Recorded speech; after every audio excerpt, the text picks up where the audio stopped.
Hi, this is Little Dwarf playing games while rambling incoherently into a microphone. Why? Well, just because I can. And I continue with Mass Effect 1 Legendary Edition. I am exploring the far reaches of space. It's nowhere near as interesting as it should be, to be honest. But it is what it is. Let's continue onwards with that. I've explored this solar system, so let's move on to here. To be honest, I don't remember in which one Liara is, so just when I happen across it, I'll just do it. As I said last time, sometimes there is stuff in the asteroid belts, a collection of small silicous asteroids loosely bound together by gravity. Protean data disk recovered. While scanning the asteroid field, you found signs of habitation. A recon team was sent to investigate one of the larger asteroids. The rock had a small functioning biodome, but no sign of anyone still living there. There was, however, a data console with an intact Protean data disk inside.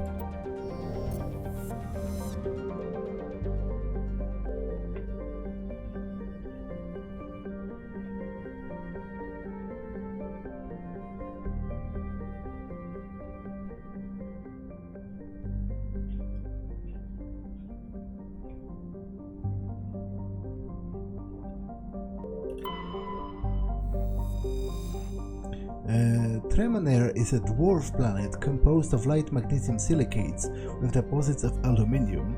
Its surface is covered by a wide swath of ancient dark basaltic lava, possibly indicating the world was created through an impact with some other body in the system. Tremanair's magnetic field is non-existent. This makes it impossible for ships to dump drive charge from orbit. That said, Tremanair's minuscule gravity allows even cruiser-sized vessels to land safely for direct grounding.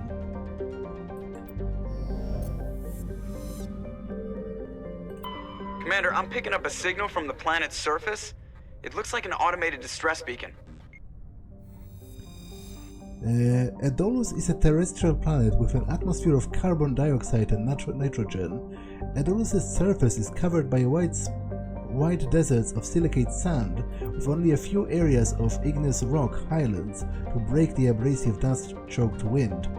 Edolus's orbit is congested with debris thrown inwards by the gravity of the gas giant Ontamalka.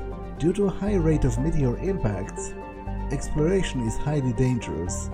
Okay, let's land and explore that distress signal.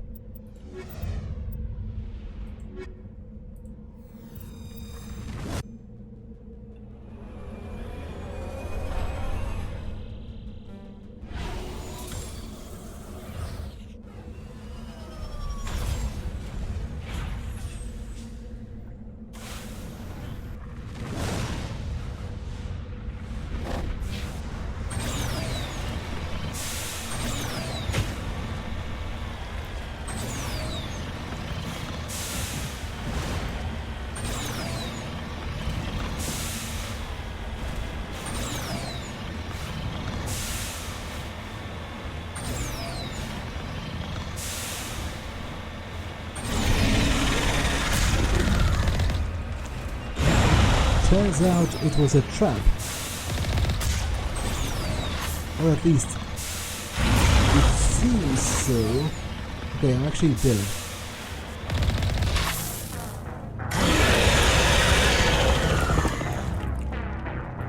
I'm also pretty sure they are using the like a different model. It's not simply an upgraded texture for the treasure mall. I think it used to look different.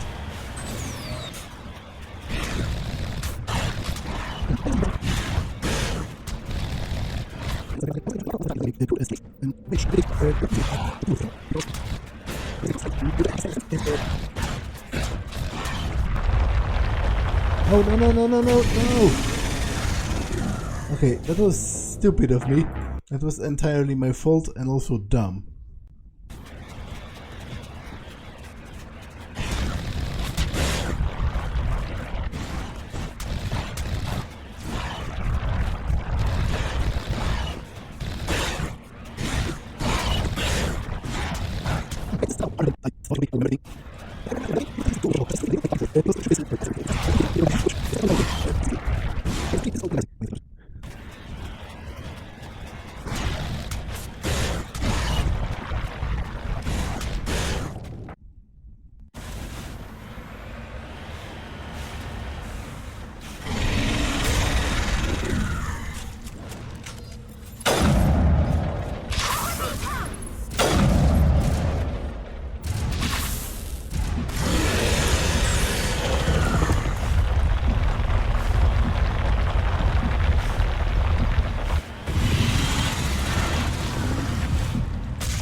Okay, that was harder than I thought it would be, and harder than I remembered it being in the vanilla game.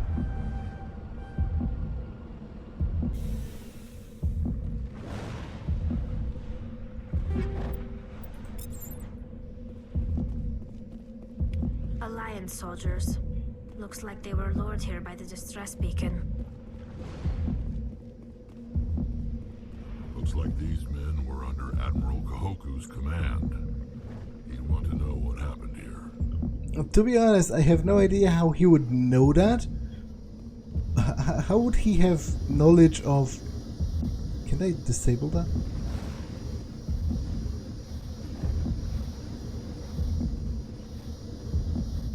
How could he have knowledge of Alliance rank insignia to correctly assign a soldier to a specific commander?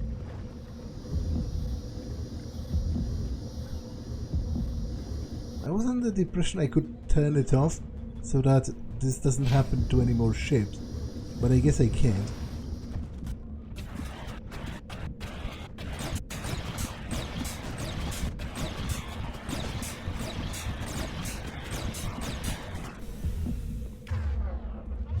Mummified Salarian.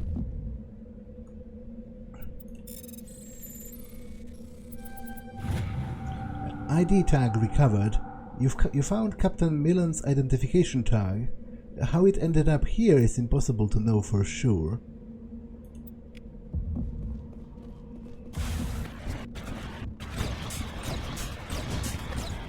Wait, I can set... Yeah, I can set my own.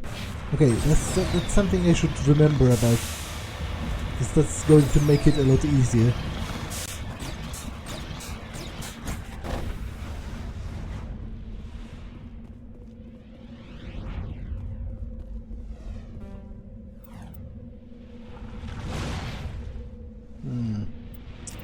Electronic skill too low, you say? How about now?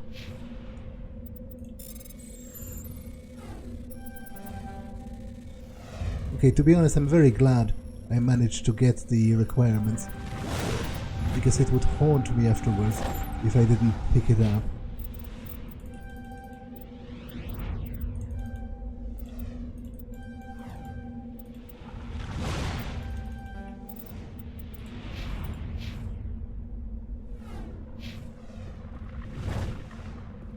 Okay. Oh, there's also minerals here. And curiously, the mineral nodes are sometimes not marked on the map.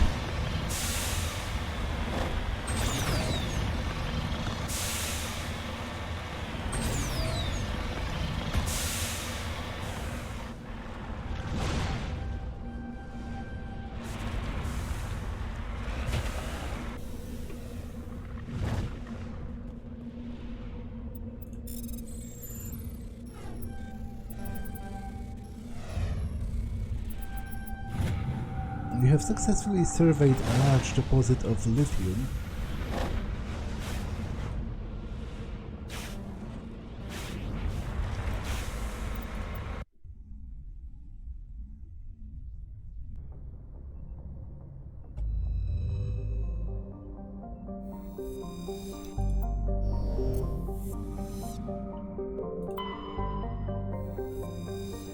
Altair is an unusually large terrestrial world with a trace atmosphere of methane and ammonia. The surface is frozen and mainly composed of sandstone and other sedimentary rocks with deposits of iron and chlorides. Judging by the sedimentary composition of the crust, it appears that Altair once possessed an atmosphere thick enough to support some sort of liquid. What cataclysm stripped the atmosphere and left the planet to freeze is not currently known.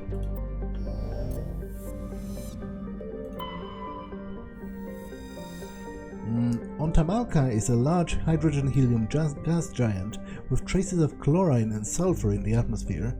Its massive gravity well tugs many asteroids from the outer belt inwards, past the orbit of Altair and Edolus, and eventually settle into the inner belt. Ontamalka's orbit is congested with hundreds of captured moons. Most last only a few thousand years before being ejected, dragged down the atmosphere or ripped apart by tidal forces and added to the gas giant's immense rings. Attempting to navigate this chaotic environment is hazardous at best. Ships without military-grade kinetic barriers are likely to suffer catastrophic impacts. Gas deposit surveyed. Scans from the orbit detected a large concentration of hydrogen.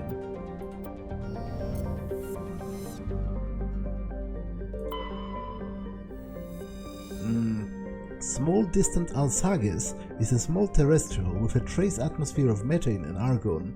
The surface is composed of water ice and calcium with occasional deposits of light metals.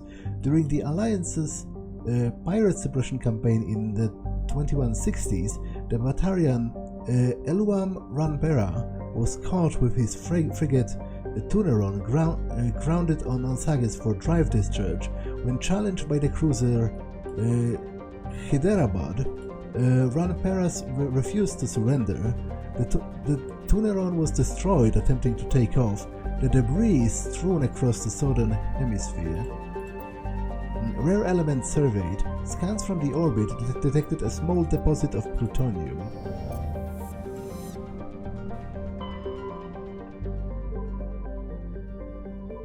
Okay, I don't remember in which one Liara is.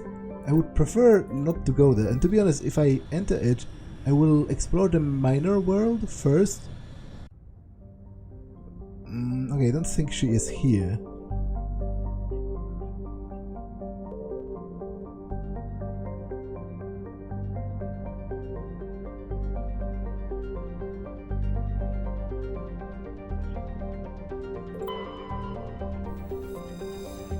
Distant Pharos has seen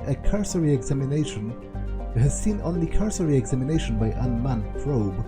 It has a trace atmosphere of nitrogen and argon. Its surface is mainly composed of tin, with deposits of carbon. Deeper craters have been partially filled with ice, suggesting that there may be a significant amount of water locked up beneath its frozen surface. A large ice-bright crater in the southern hemisphere makes the planet visible from the inner system, leading to the planet's name. Turian insignia recovered. Scans of the planet revealed an abandoned base on its moon. The recon team found nothing of interest, but much of the debris was marked with the Magna Colony insignia.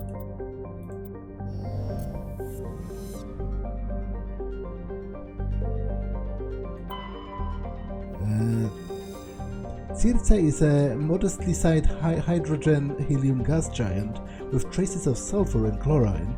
These give it its stinking yellow-green tint. As the development of the Proteus colony continues, Circe will most likely be developed for helium-3 mining. When scanning the gas giant, you detected a large concentration of helium-3.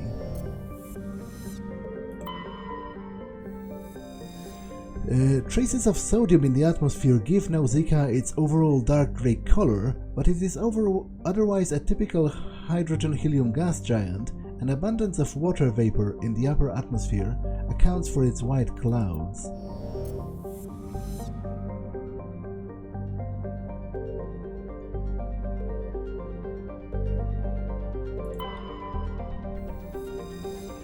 Like the Hanar homeworld, Proteus has more than 90% oceanic cover. The incredible heat thrown off from Athens raises global humidity to 100%, creates a constant cloud cover, and powers colossal typhoons that rage across the surface year-round. Hot, humid, and storm-wrecked, Proteus's rare combination of oxygen-nitrogen atmosphere and carbon-based biosphere nevertheless recommended it for colonization. A pilot program is studying the possibility of colonies below the ocean surface. Safe from the worst effects of the weather, colony founded in 2179, population 12,470, capital Ithaca. Gas deposit surveyed. Proteus has a large amount of free oxygen.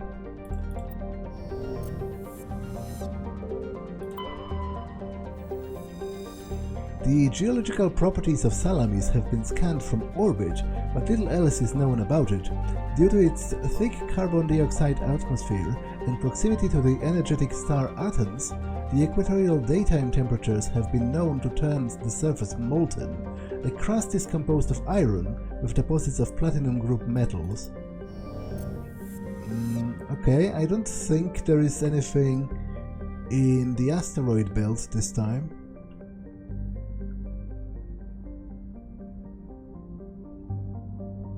It doesn't always happen. Okay, so there's the Knossos system, and I guess that's where Liara must be.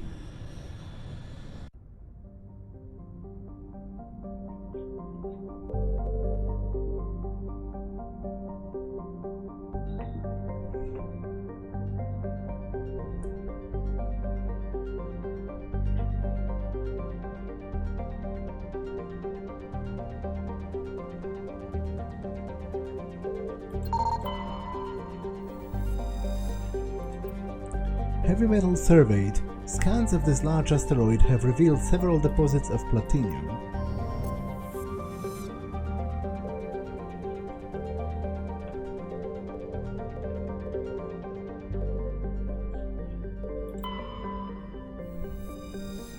A small hydrogen-helium gas giant,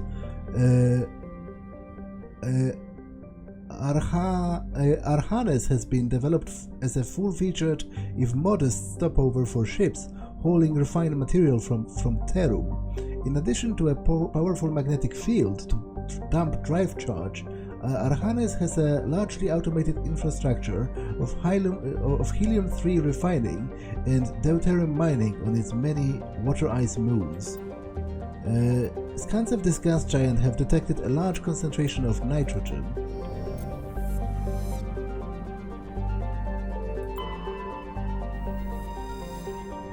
Armeni is a terrestrial world with an unusually thin atmosphere of krypton and xenon. The surface is composed of silica with deposits of carbonaceous materials. The initial flyby probe of Armeni detected multiple areas of the equator with oddly regular surface protrusions. Closer investigation revealed these as millions of elaborate crypts a few meters down below the surface, left by a long-extinct spacefaring species called the Zeof. Many human universities wish to perform archaeological excavations. Council law holds gravesites as sacrosanct, however, and the matter has been tied up in court for decades. Yeah, as I said, sometimes there are very small tidbits of world building about very minor or extinct alien races. This is pretty tame, but there are some that have actually very deep implications for the setting, and they are sort of offhandedly mentioned in the description.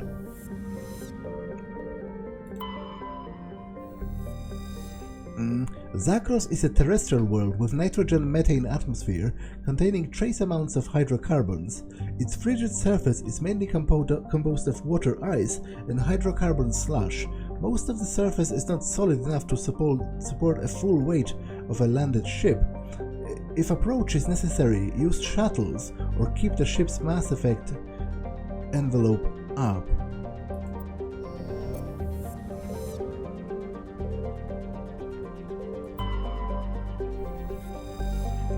Phaistos is a small terrestrial with a trace atmosphere of carbon dioxide and xenon. The surface is scorching hot and mainly composed of sulfur and various silicates. There is a little of interest on this desolate world. And then there is Therum. Therum is a distant but a rich industrial world claimed by the Human Systems Alliance. Its plentiful heavy metals have fueled the recent manufacturing boom on Earth.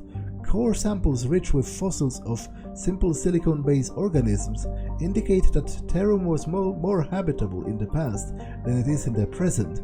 Perhaps this explains the many Protean ruins dotting the surface, most of which have been looted by mining corporations. Colony founded in 2167, population 34,000, capital Novaya Ekaterinburg. Okay, let's land and go and look for Liara.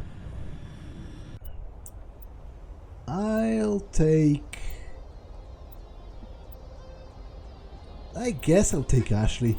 Let her have it, I guess.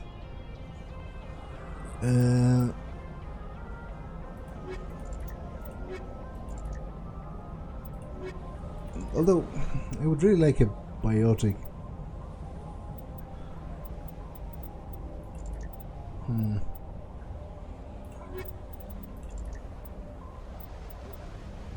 Yeah, let's take Kaiden and Tali.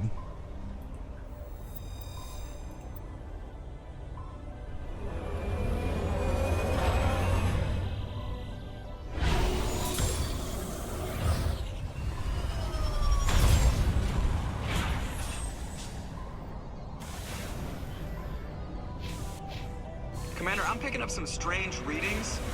Really strange, like off the damn charts.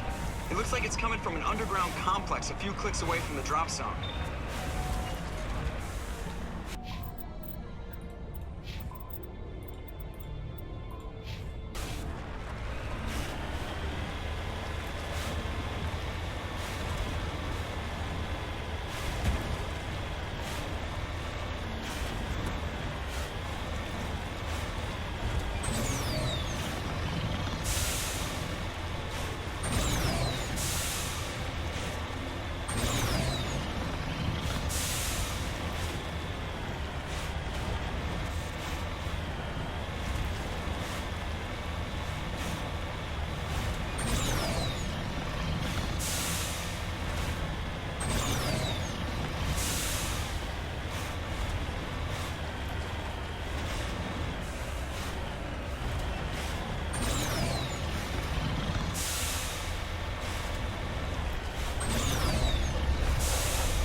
Because of the changes to controls,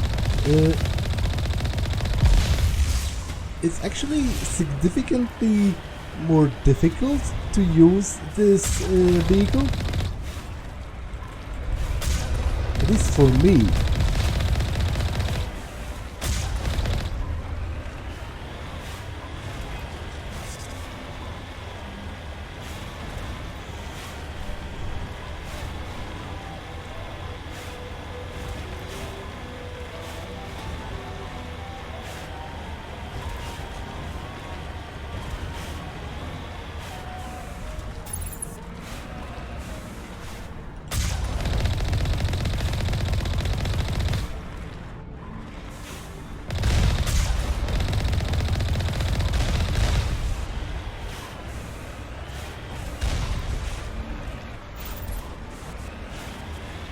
I don't think we can take that strong point head on.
Are there... Was the map lying? At least it's a dry heat. My people have searched many generations for a world to call home. If we landed here, we'd just keep searching. There are no enemies here, based by this map, but when I step into the macro, it does show enemies. So to be honest, I am a bit confused.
Okay, now let's check out the other outpost for some loot.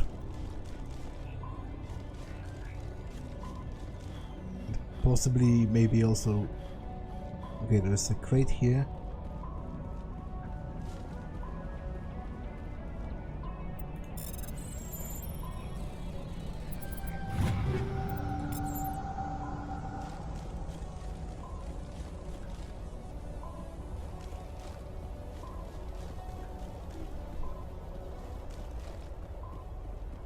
Okay, no loot here.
Is there anything here? There isn't.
Now I wonder if a certain exploit from the original game still works.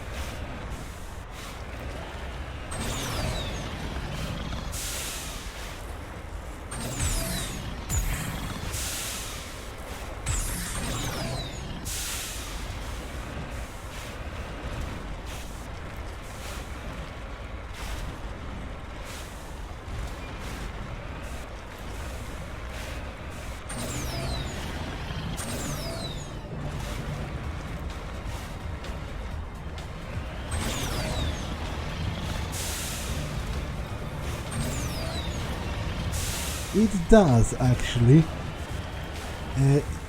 Normally you're not supposed to take the vehicle past that slot, and obviously it makes the fights a lot more difficult because you have to do them on foot. There is even a boss of sorts at a later point, but obviously having the Mako is going to make it absolutely trivial.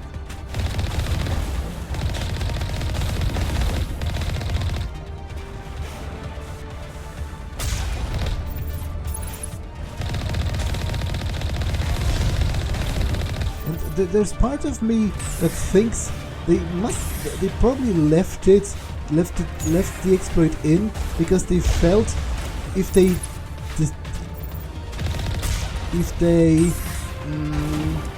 took care of it, it could actually draw more ire than leaving it. You know, people are so used to it at this point. It's kind of this neat little trick that people with enough perseverance and inside knowledge of the game can use.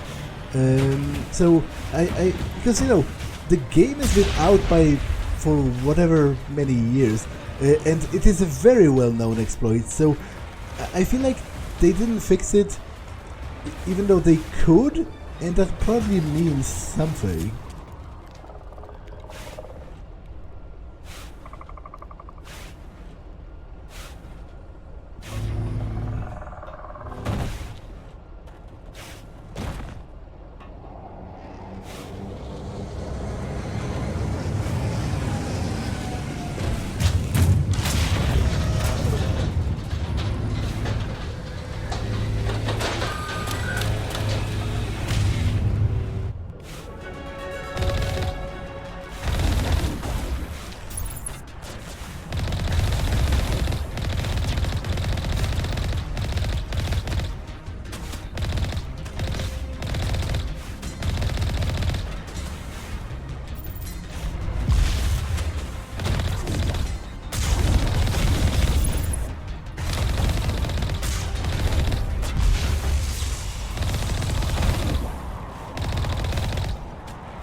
Yeah, ordinarily, this is supposed to be a rather tough, boss battle of sorts. But with the Mako, it's entirely trivial.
think we're good, Commander?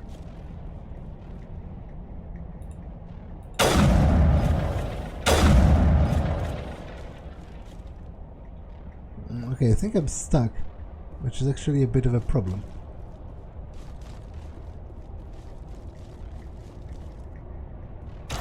It looks like this cavern formed around the ruin, after it was built.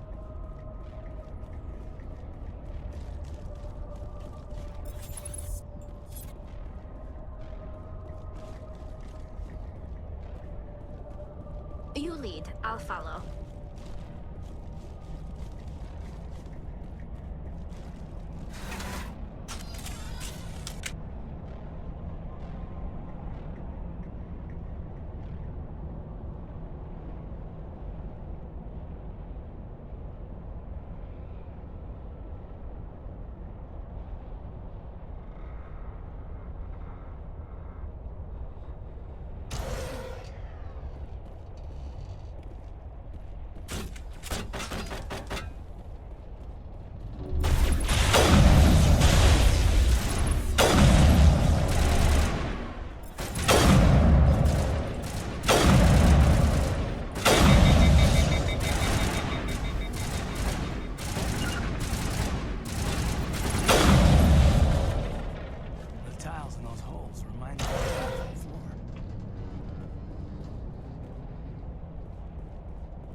Can you hear me out there? I'm trapped. I need help. Are you okay? What happened to you? Listen, this thing I'm in is a Prothean security device. I cannot move, so I need you to get me out of it, all right? How'd you end up in there? I was exploring the ruins when the Geth showed up, so I hid in here. Can you believe that? Geth beyond the veil! I activated the tower's defenses. I knew the barrier curtains would keep them out. When I turned it on, I must have hit something I wasn't supposed to. I was trapped in here. You must get me out, please! Your mother is working with Saren. Whose side are you on? What? I am not on anybody's side. I may be Benezia's daughter, but I'm nothing like her. I have not spoken to her in years. Please, just get me out of here. We just need to figure some way past this energy field. It's a Prothean barrier curtain. I knew it would keep me safe from the Geth. When I turned it on, I must have hit something I wasn't supposed to. I was trapped in here. You must get me out, please. We'll find some way to help you. There is a control in here that should deactivate this thing. You'll have to find some way past the barrier curtain. That's the tricky part. The defenses cannot be shut off from the outside. I don't know how you'll get in here. Be careful. There is a Krogan with the Geth. They have been trying different ways to get past the barrier. Yeah, so that's Liara, the final of your companions in Mass Effect 1. And incidentally, also one of my favorite characters in the entire franchise.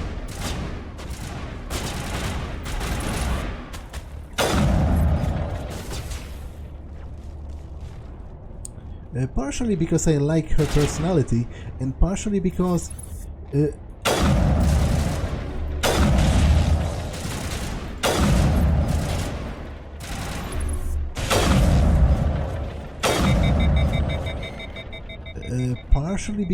she's just very developed.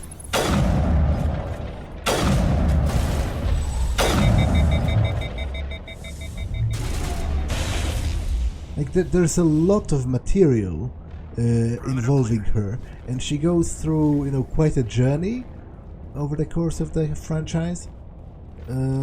So I just enjoy that.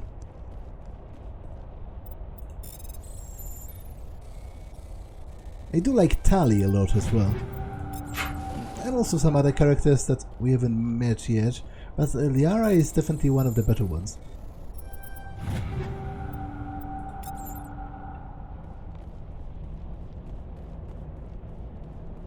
That's one of the reasons I wanted to come here first, to complete my squad and be able to choose from all of them when I'm going on different missions.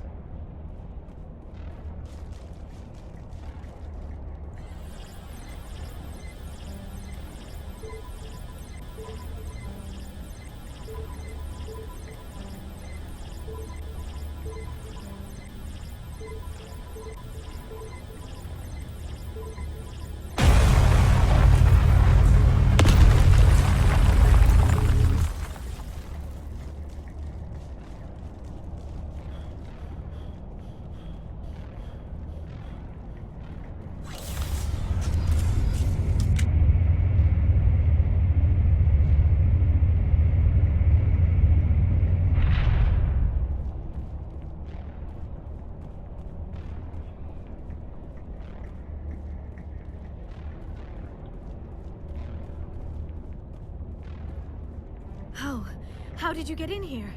I didn't think there was any way past the barrier. We blasted through with the mining laser. Of course. Yes, that makes sense. Please, get me out of here before more Geth arrive. That button over there should shut down this containment field.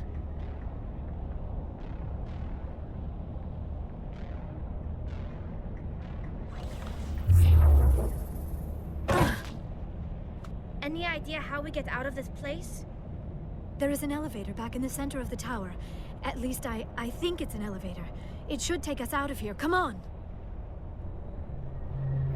I still cannot believe all this. Why would the Geth come after me? Do you think Benezia's involved? Saren's looking for the conduit. You're a Prothean expert. He probably wants you to help him find it. The conduit? But I don't know... What the hell was that? These ruins are not stable. That mining laser must have triggered a seismic event. We have to hurry. The whole place is caving in. Joker, get the Normandy airborne and lock in on my signal. On the double, mister. Aye, aye, Commander. Secure and away. ETA 8 minutes. He needs to move faster.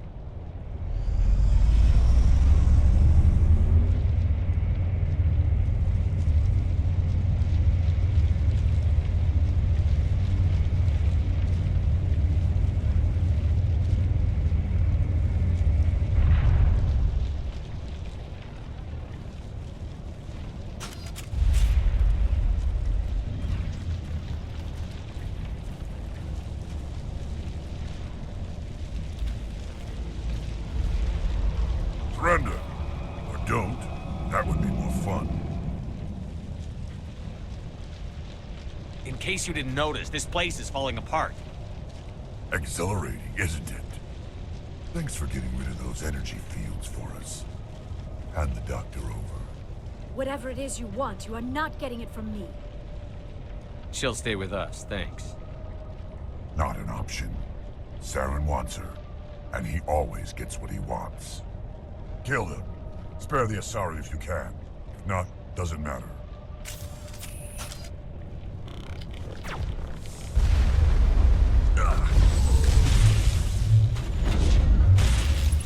Skills out.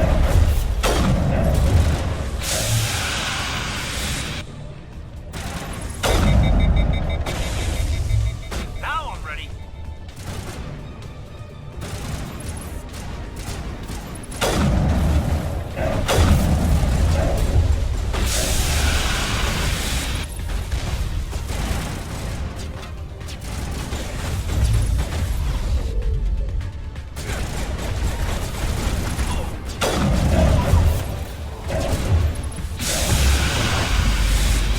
So I'm actually dead.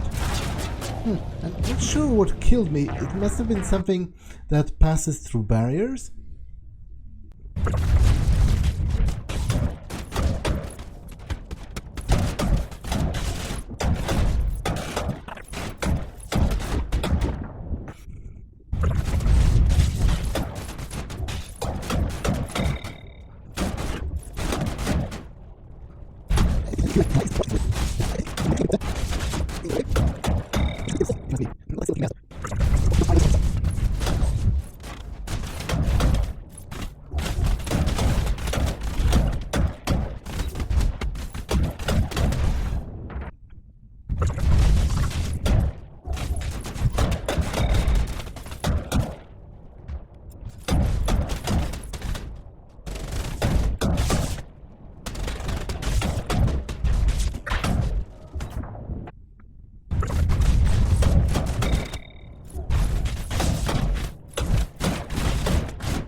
Spare the Asari if you can.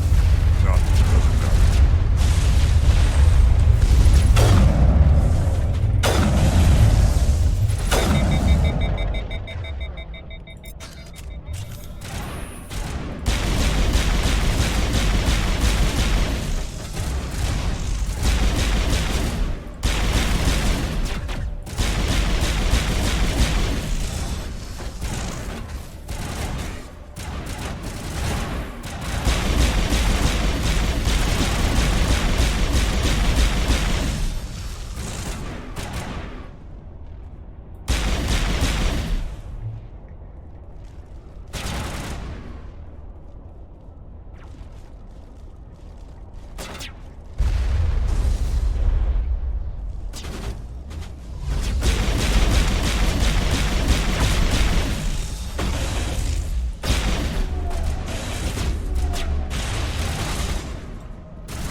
Too close, Commander. 10 more seconds we would have been swimming in molten sulfur. The Normandy isn't equipped to land in exploding volcanoes. They tend to fry our sensors and melt our hull. Just for future reference. We almost died out there, and your pilot is making jokes? Joker pulled our asses out of there. I think he's earned the right to a few bad jokes. I see. It must be a human thing. I don't have a lot of experience dealing with your species, Commander. But I am grateful to you. You saved my life back there, and not just from the volcano. Those Geth would have killed me or dragged me off to Saren. What did Saren want with you? Do you know something about the conduit? Only that it was somehow connected to the Prothean extinction. That is my real area of expertise. I have spent the past 50 years trying to figure out what happened to them. How old are you exactly? I hate to admit it, but I am only 106. Damn! I hope I look that good when I'm your age. A century may seem like a long time to a short-lived species like yours. But among the Asari, I am barely considered more than a child. That is why my research has not received the attention it deserves. Because of my youth, other Asari scholars tend to dismiss my theories on what happened to the Protheans. Did your research turn up anything interesting? What is interesting is what I did not turn up. There is remarkably little archaeological evidence of the Protheans, and even less that might explain why they disappeared. It is almost as if someone did not want the mystery solved. It is like someone came along after the Protheans were gone and cleansed the galaxy of clues. But here is the incredible part. According to my findings, the Protheans were not the first galactic civilization to mysteriously vanish. This cycle began long before them. Where'd you come up with this theory? I thought there wasn't any evidence. I have been working on this for 50 years. I have tracked down every scrap and shred of evidence. Eventually, subtle patterns start to emerge, patterns that hint at the truth. It is difficult to explain to someone else. I cannot point to one specific thing to prove my case. It is more a feeling derived from a half-century of dedicated research. But I know I'm right, and eventually I will be able to prove it. There were other civilizations before the Protheans. This cycle has repeated itself many times over. If the Protheans weren't the first, then who was? I don't know. There is barely any evidence on the Protheans, even less on those who came before them. I cannot prove my theory, but I know I am right. The galaxy is built on a cycle of extinction. Each time a great civilization rises up, it is suddenly and violently cast down. Only ruins survive. The Protheans rose up from a single world until their empire spanned the entire galaxy. Yet even they climbed to the top on the remains of those who came before. Their greatest achievements, the mass relays and the Citadel, are based on the technology of those who came before them. And then, like all the other forgotten civilizations throughout galactic history, the Protheans disappeared. I have dedicated my life to figuring out why. They were wiped out by a race of sentient machines. The Reapers. The Reapers? But I have never heard of. How do you know this? What evidence do you have? There was a damaged Prothean beacon on Eden Prime. It burned a vision into my brain. I'm still trying to sort out what it all means. Visions. Yes, that makes sense. The beacons were designed to transmit information directly into the mind of the user. Finding one that still works is extremely rare. No wonder the Geth attacked Eden Prime. The chance to acquire a working beacon, even a badly damaged one, is worth almost any risk. But the beacons were only programmed to interact with Prothean physiology. Whatever information you received would have been confused, unclear. I am amazed you were able to make sense of it at all. A lesser mind would have been utterly destroyed by the process. You must be remarkably strong-willed, Commander. Okay, this isn't helping us find Saren or the conduit. Of course, you are right. I am sorry, my scientific curiosity got the better of me. Unfortunately, I do not have any information that could help you find the conduit, or Saren. I don't know why Saren wanted you out of the picture, but I think we'll be a lot better off if we bring you along. Thank you, Commander. Saren might come after me again. I cannot think of anywhere safer than here on your ship. And my knowledge of the Protheans might be useful later on. And her biotics will come in handy when the fighting starts. Good to have you on the team, Liara. Thank you, Commander. I am very grateful. Oh, I am afraid I am feeling a bit lightheaded. When was the last time you ate or slept? Dr. Chakwa should take a look at you. It is probably just mental exhaustion, coupled with the shock of discovering the Protheans' true fate. I need some time to process all this. Still, it could not hurt to be examined by a medical professional. It will give me the chance to think things over. Are we finished here, Commander? We can talk again after you've seen the doctor. The rest of you, dismissed. Mission reports are filed, Commander. You want me to patch you through to the Council? Patch him through, Joker. Setting up the link now, Commander. We've received your report, Commander. I understand Dr. Tassoni is on the Normandy. I assume you're taking the necessary security precautions. Liara's on our side. The Geth were trying to kill her. Benezia would never allow Saren to kill her daughter. Maybe she doesn't know. Or maybe we don't know her.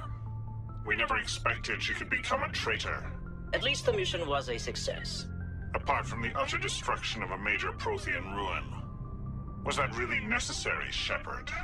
Yeah, the amount of sass you can throw at the Council in this game is kind of brilliant, but I'm not going to do it. In this playthrough, at least. It's tempting, but I will not, you know. I do value professionalism, generally speaking, in people, especially in the freaking military. The Geth were crawling all over those ruins. We were lucky to make it out alive. Of course, Commander. The mission must always take priority. Good luck, Commander. Remember, we are all counting on you.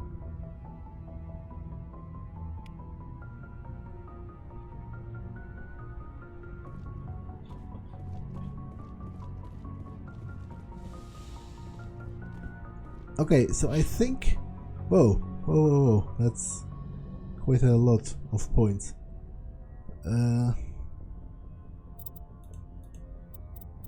I'll save some for additional charm, but for now, I'll max out this and this so that I can open up any containers that I happen to come across. To be honest, yeah, this would be pretty useful. I am going to do that. I'll save 2 points so that I can get more charm when I unlock the slots.